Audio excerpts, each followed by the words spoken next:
ঠিক নাই। Family card নামের প্রহসনটি নির্বাচন আগে থেকেই শুরু হয়েছে। নির্বাচনের পরেও আমরা ফ্যামিলি কার্ড রিলেটেড বিভিন্ন ধরনের অপরাধ দেখতে পাচ্ছি, যেগুলো সরকারি দলের সরাসরি ছত্রছায়ায় সংঘটিত হচ্ছে।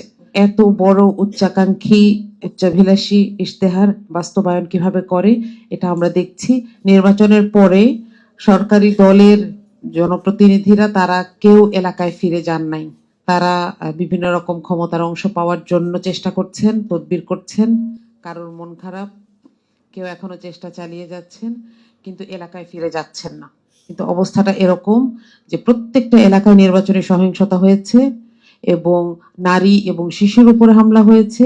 সেই জায়গাগুলোতে জনপ্রতিনিধিদের যাওয়াটা জরুরি। বিরোধী দল থেকে অনেক রকম চেষ্টা করা হয়েছে, কিংবা বিরোধী দলের এমপিরা যেই যেই জায়গায় নির্বাচিত হয়েছেন সেই এলাকাগুলোতেও অবস্থা ভালো না। ঢাকা শহরের একজন এমপিকেও আমরা গতকাল অভিযোগ করতে দেখেছি যে তিনি তার নিজের এলাকায় নির্বাচনে জিতে আসা সত্ত্বেও তিনি তার নিজের এলাকায় যেতে পারছেন না, তার নেতাকর্মীদেরকে হামলা করা হচ্ছে। এটার অনেক বড় একটা কারণ হচ্ছে ইলেকশন ইঞ্জিনিয়ারিং এর কারণে এই সরকারের যে নৈতিক অবস্থান সেটা ঠিক নাই। তো এই জায়গাটাকে ঠিক করার জন্য আসলে আমরা সবার আগে সরকারের ভূমিকা দেখতে চাই।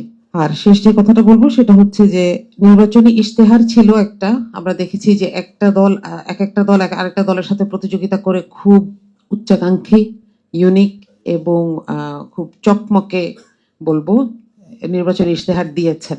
কিন্তু বাস্তবতাটা হচ্ছে বাংলাদেশের সরকারের ইনফ্রাস্ট্রাকচার যদি বাদও দেই, একটা দলের যে তৃণমূল থেকে শুরু করে যে জনবল দরকার, একনিষ্ঠ জনবল দরকার, সৎ জনবল দরকার, সেটি আছে কিনা সেটি বিরাট আকারে প্রশ্নবিদ্ধ। আপনারা দেখেছেন ফ্যামিলি কার্ড নামের প্রহসনটি নির্বাচন আগে থেকেই